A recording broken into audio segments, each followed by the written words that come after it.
History of Persia is a Hopful Media podcast production.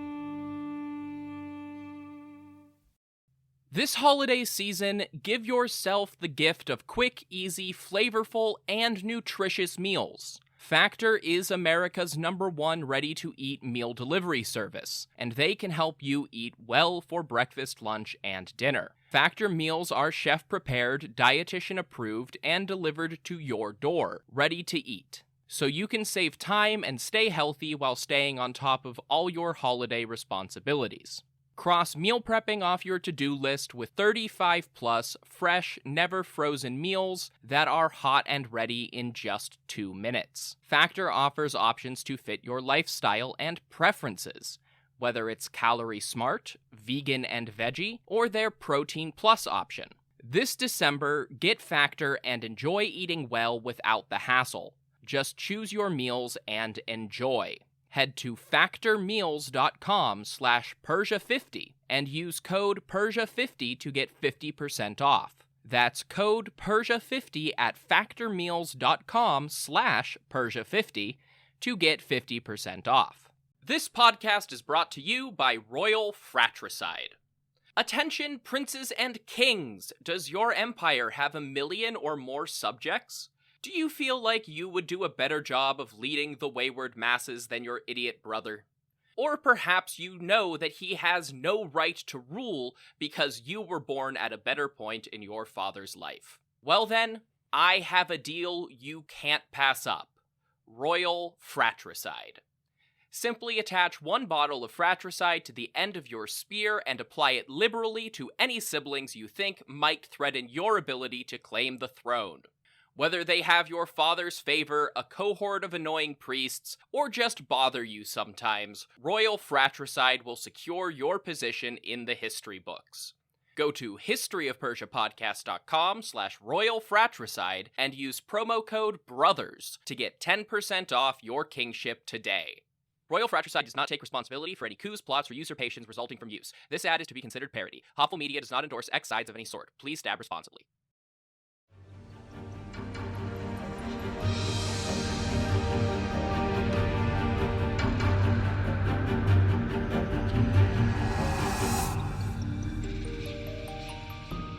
Hello everyone, welcome to the History of Persia. I'm Trevor Cully, and this is episode 111, The Man Who Could Walk Through Empires. Last time, Alexander III of Macedon arrived on the plain of Gaugamela for a second dramatic confrontation with Darius III of Persia.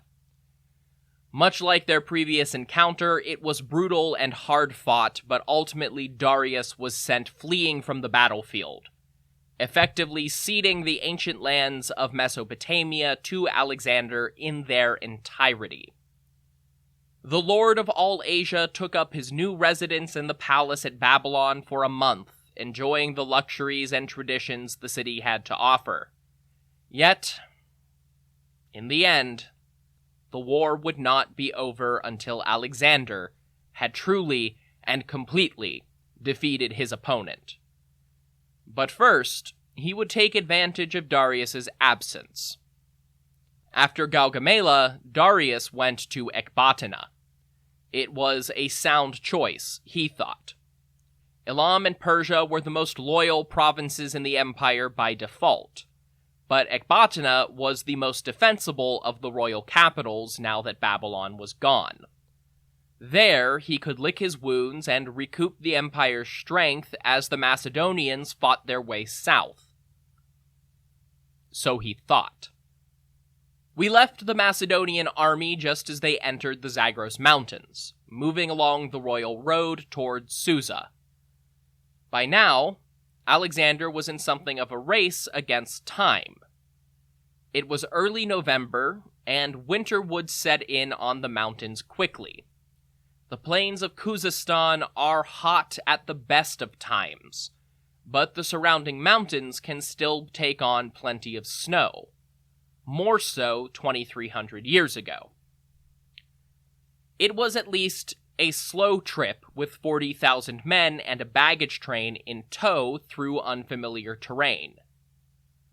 Immediately after the Battle of Gaugamela, Alexander had sent a single messenger named Philoxenos to Susa and demanded their surrender. But Philoxenos hadn't reported back. They were taking a serious risk by continuing the campaign right now. Quite probably, to Alexander's immense surprise, he was met on the road by Persian horsemen, but not a war party. Abulites, the satrap of Elam, had sent his son, a small cavalry guard, and Philoxenos to find the Macedonian army, deliver his surrender to Alexander, and guide the conquerors to Susa in a timely fashion. They arrived at the next Achaemenid capital 20 days after leaving the last one. In late November, the full army encamped in the mustering grounds outside the palace of Susa, while Alexander and the officer corps entered the grand palace first built by Darius the Great and rebuilt by Darius II. There they found a treasury beyond their wildest dreams. 50,000 talents of silver bullion, mounds of purple cloth, and a collection of old Persian war trophies stretching at least back to the time of Xerxes, because it included statues from the Athenian sanctuary of Eleusis, taken during the Persian invasions of Greece. Alexander ordered these statues and much of the wealth be prepared for shipping and the long journey back to Europe. Alexander's first evening in Susa yielded one of the most famous stories of the Macedonian conqueror.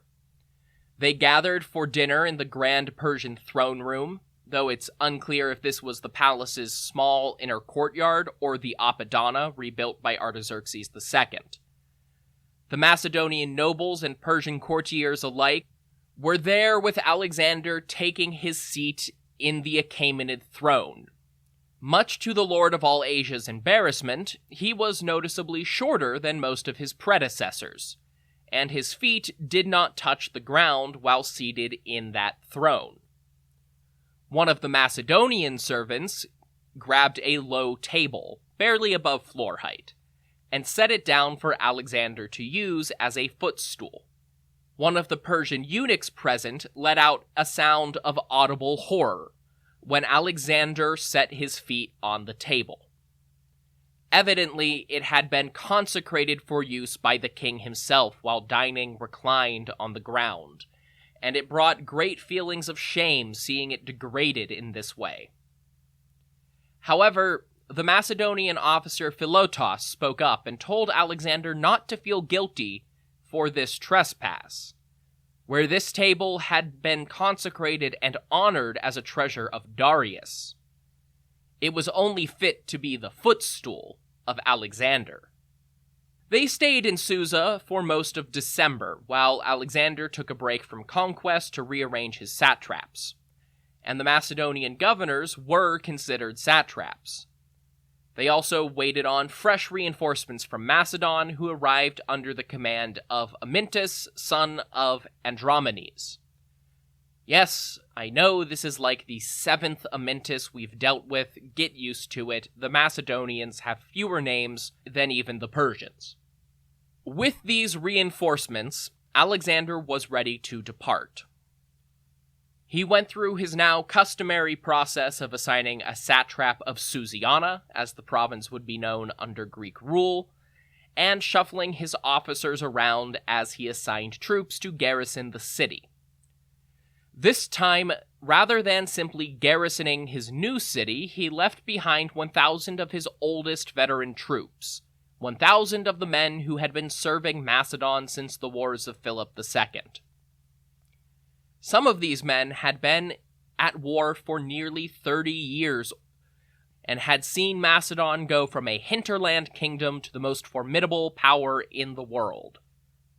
Their king decided it was time for them to get some well-earned rest, but also to get these old traditionalists out of his army because there was increasing tension over the idea of continuing further east.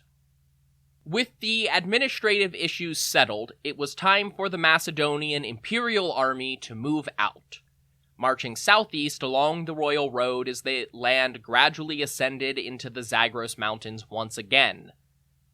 Here, in the Elamite highlands, they encountered the other half of Elamite culture.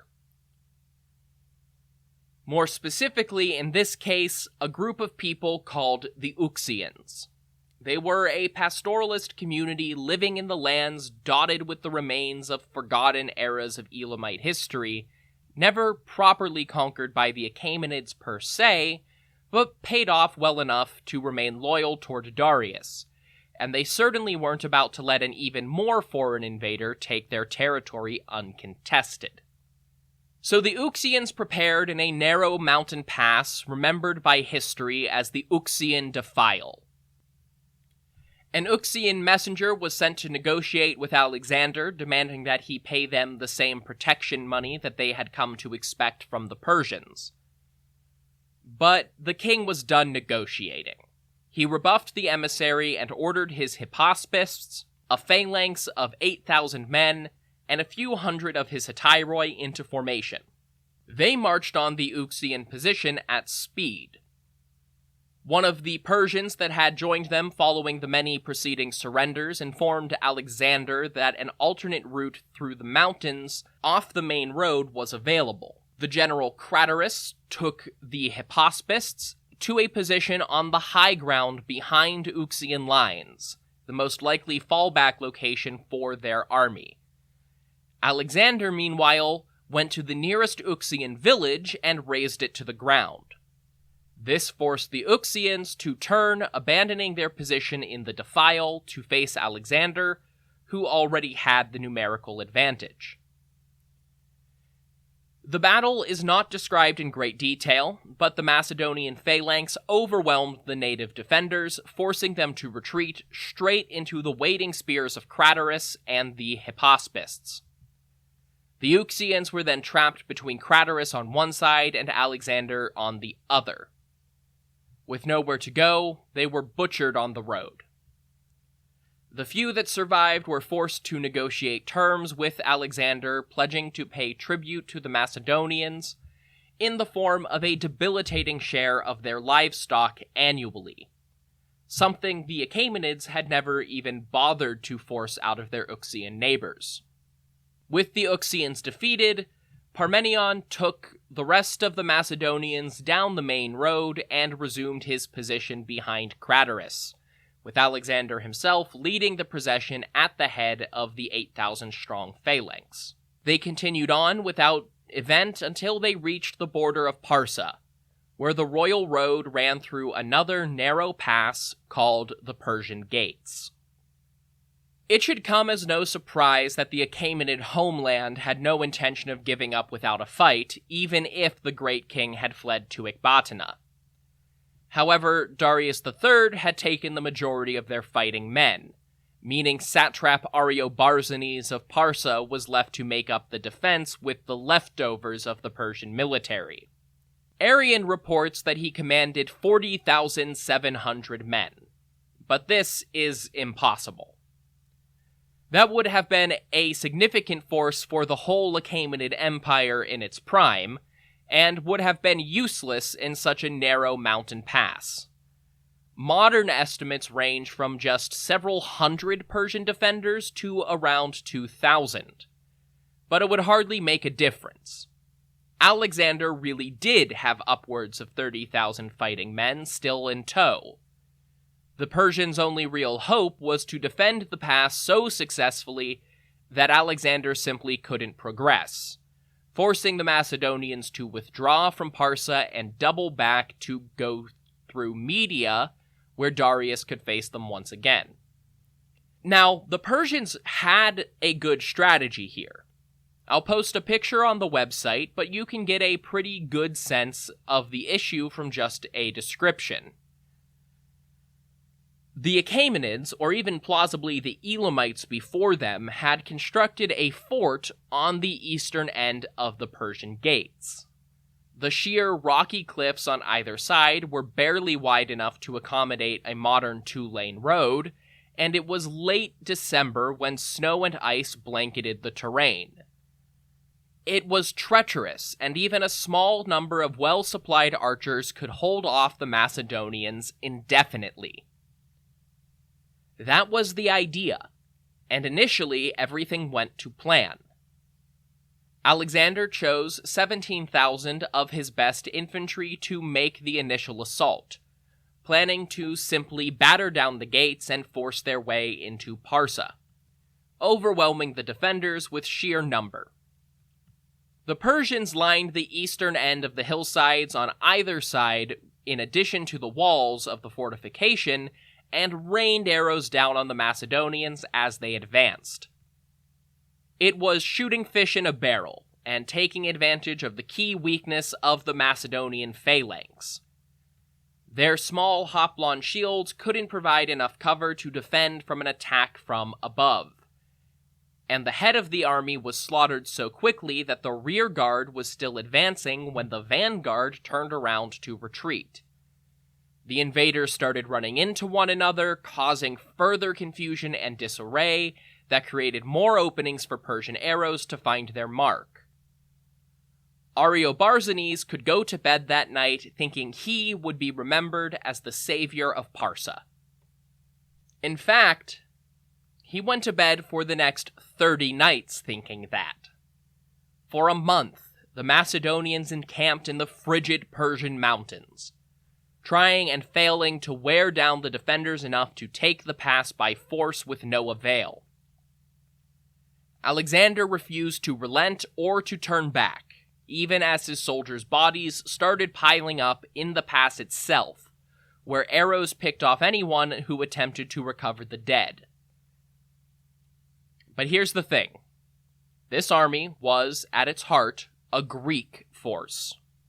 If there was one historical event that the Greeks could think of while fighting the Persians in a narrow pass with conquest on the line, it was Thermopylae.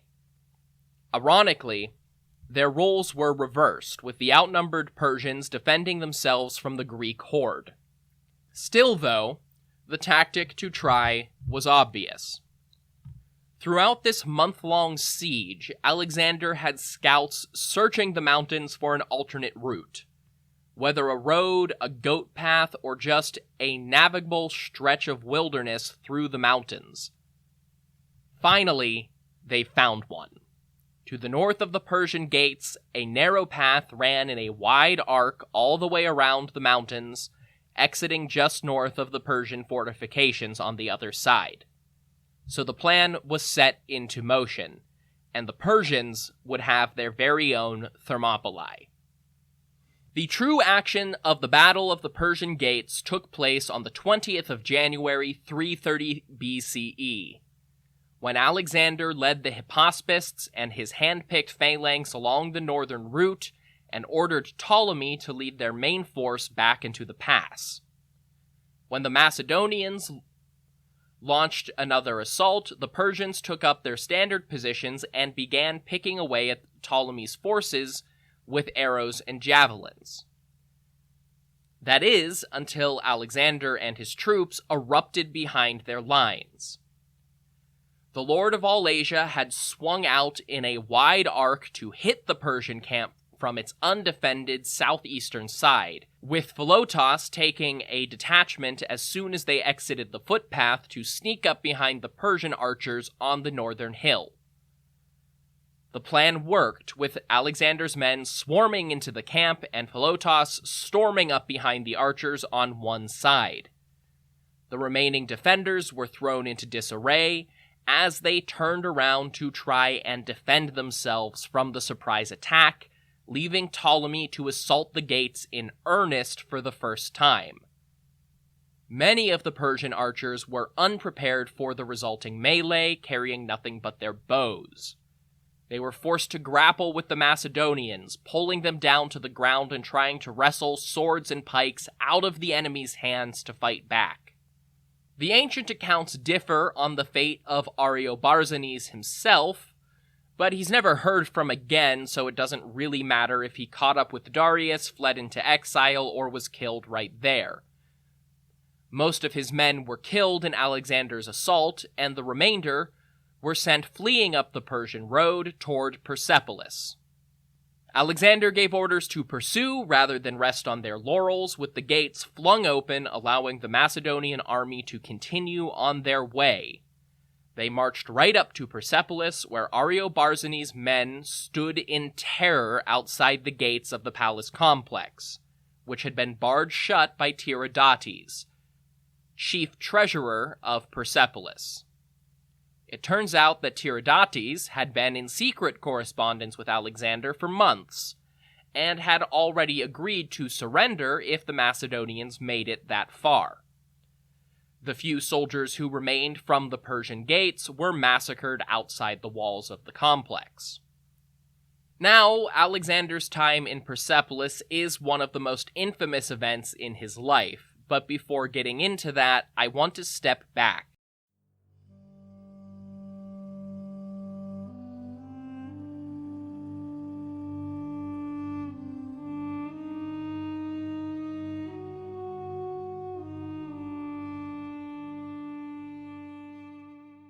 This podcast is brought to you by Royal Fratricide. Attention, princes and kings! Does your empire have 1 million or more subjects? Do you feel like you would do a better job of leading the wayward masses than your idiot brother?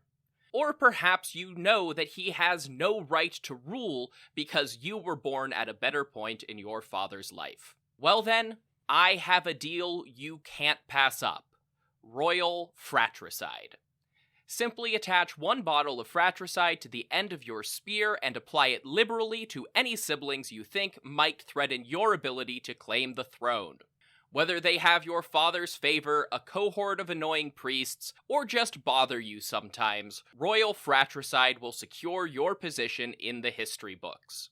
Go to historyofpersiapodcast.com/Royal Fratricide and use promo code BROTHERS to get 10% off your kingship today. Royal Fratricide does not take responsibility for any coups, plots, or usurpations resulting from use. This ad is to be considered parody. Hopful Media does not endorse X sides of any sort. Please stab responsibly.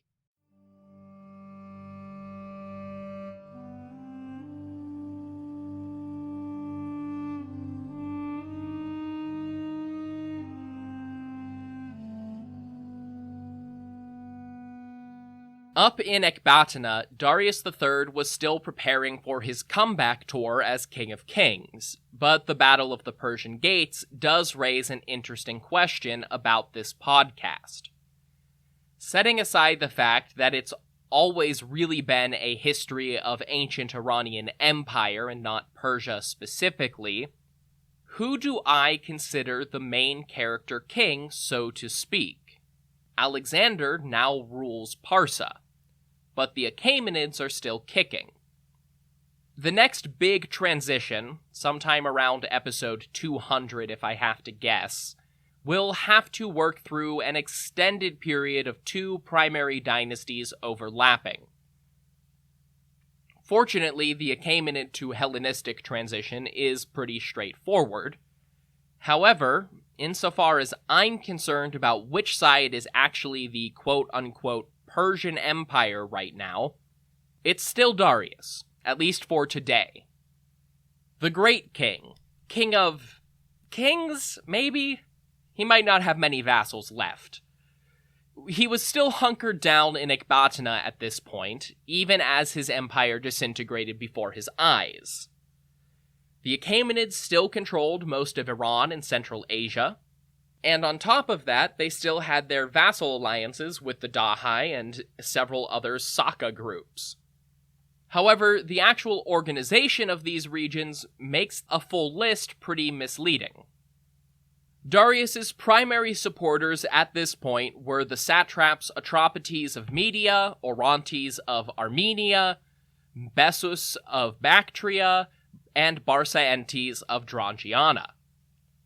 We don't know much about Atropates before this time, and we've met Orontes and Bessus several times before.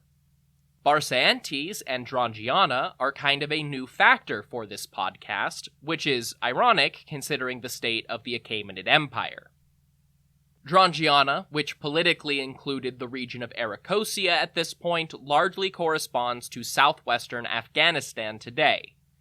Known as Zronka in Old Persian, Barsaentes ruled the province from a city of the same name, which morphed into Zaranj, Afghanistan, over time. Of the major remaining provinces, Drangiana seems to have been the least militarily exhausted. That's understandable, given that it was one of the furthest from the front and lacked the cavalry value and Saka alliances of Bactria, but it also means that one of the largest components of Darius's Third Army was gathering near the city of Zronka. And make no mistake, they were gathering. Darius still had every intention of facing Alexander. However, the fall of Parsa and the betrayal of Tiridates the treasurer threw a wrench into the plan. Darius had expected more time to prepare, meaning that the armies of Bactria and Drangiana were still in their respective provinces. The Persian rump state was left scrambling to come up with a plan D to salvage their situation. Back in Parsa, you may have noticed that the Battle of the Persian Gates seems like it should have been a kind of big deal, but I didn't provide very many details. That's because there aren't many details available. And if you read the Alexandrian sources, you'll notice a distinct tone shift after Gaugamela. Battles keep happening, including some that are described as difficult and brutal for the Macedonians, but details are kept to a minimum, even by Arrian and Curtius. The implication from the details we do get is that Alexander's forces faced much more consistent resistance as they moved through Iran than they had in the Western Empire. And though they were still victorious, they were much less glamorous fights.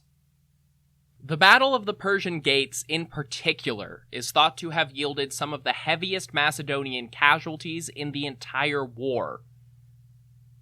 Fewer than 2,000 Persians brought down many times their own number in that pass, dealing a genuine blow to Alexander's military capabilities as the Macedonians struggled to break into the Persian heartland.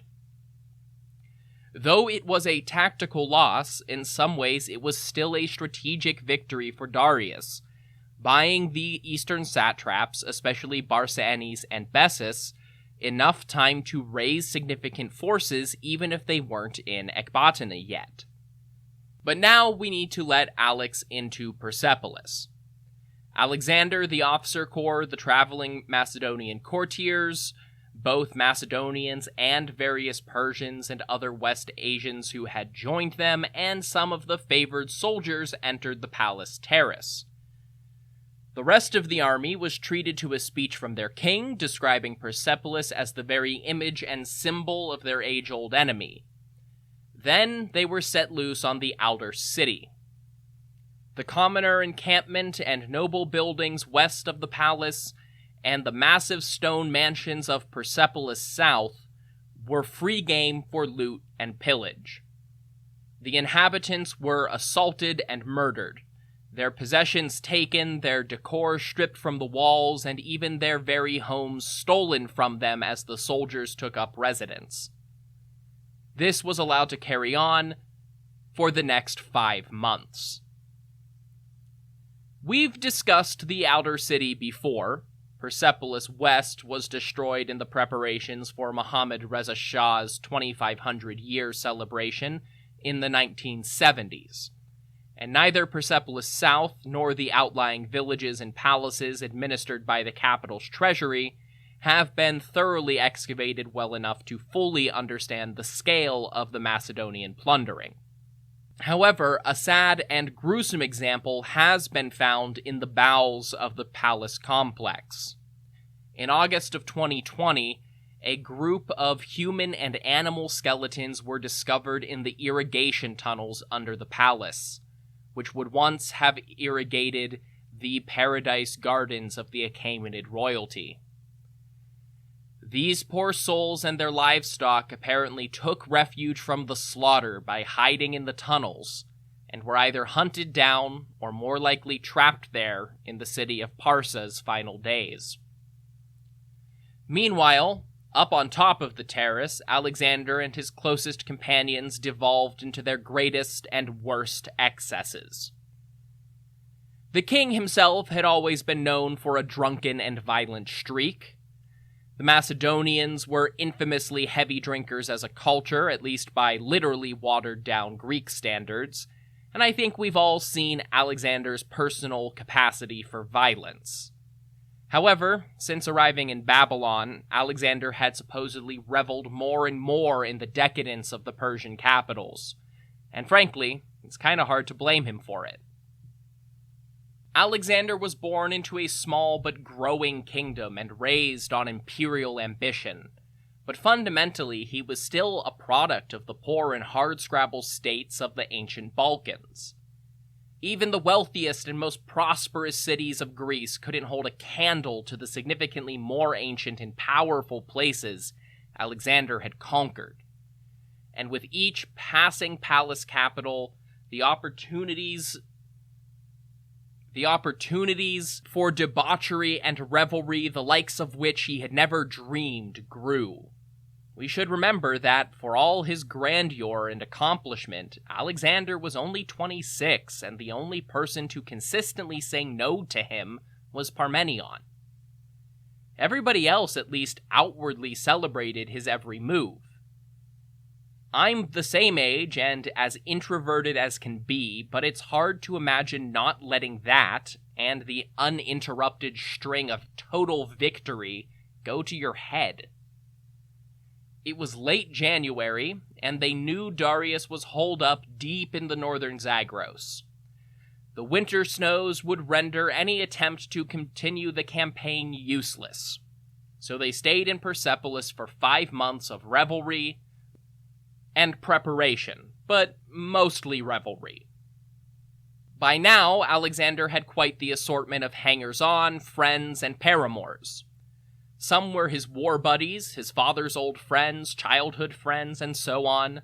Queen Mother Sisygambis and her granddaughters were now just as much a part of the royal entourage as they were hostages, as was Barsine, the daughter of Artabazus.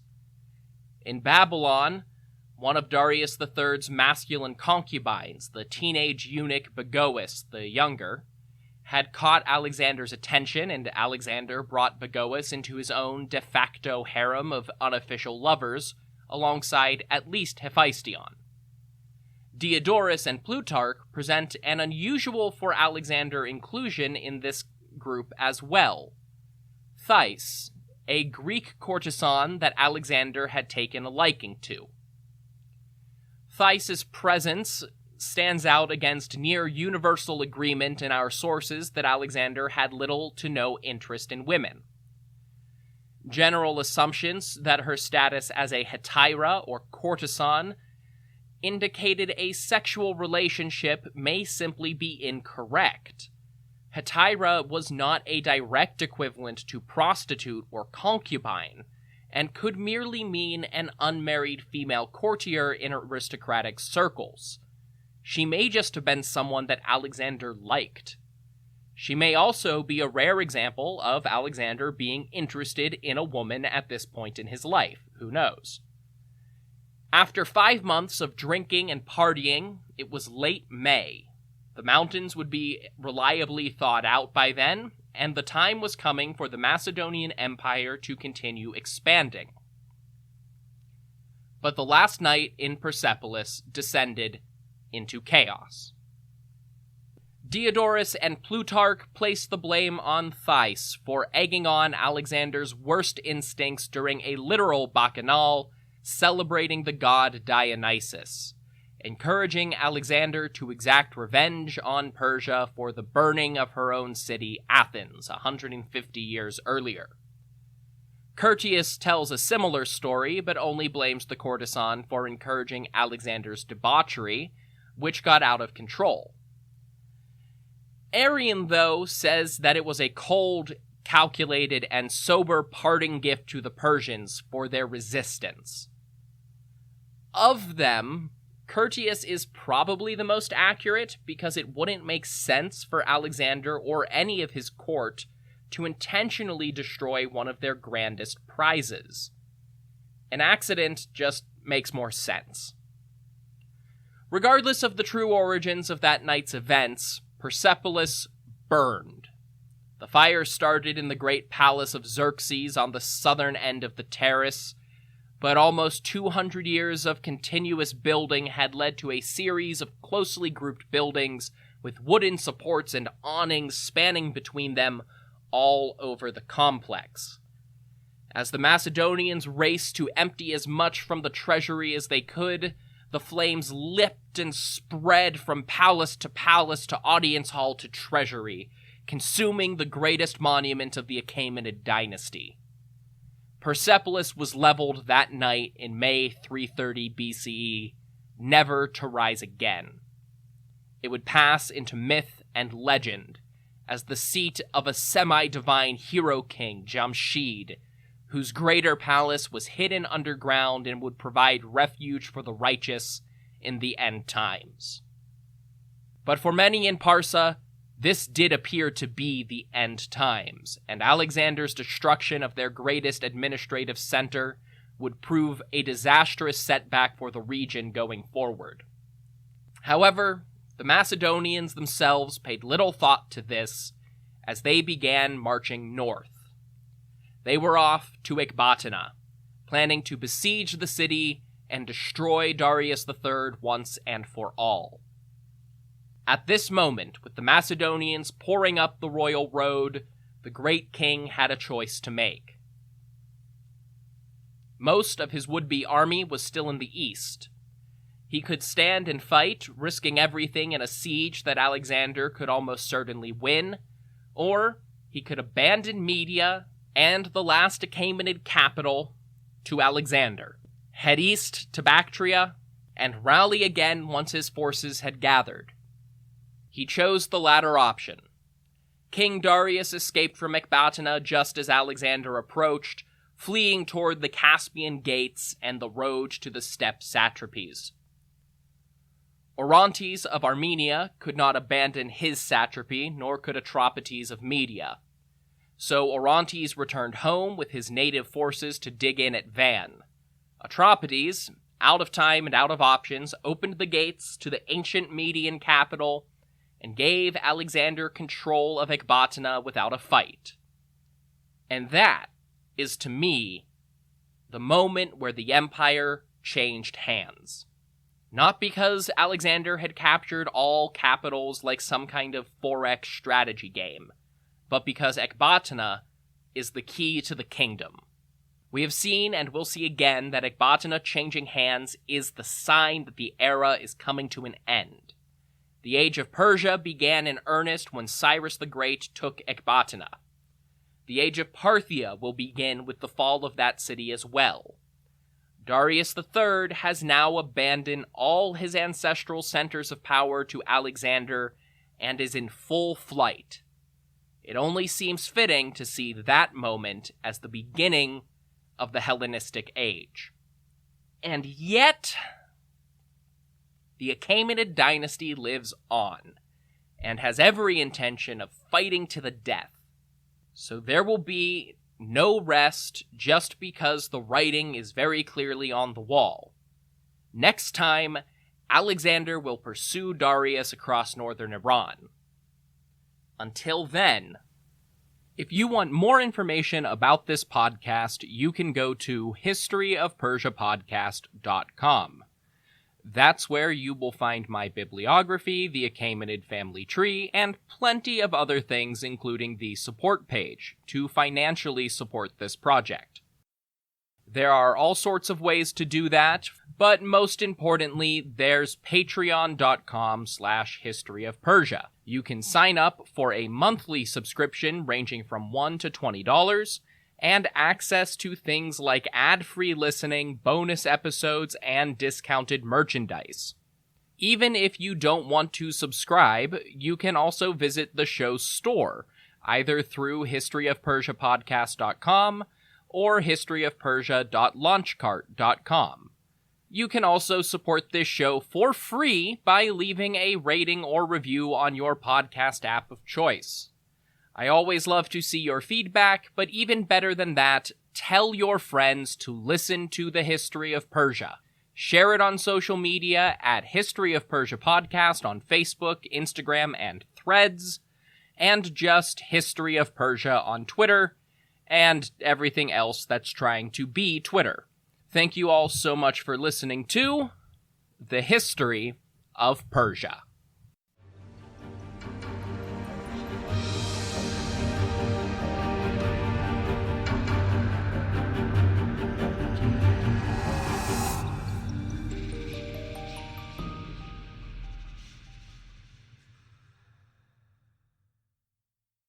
This podcast is brought to you by Royal Fratricide.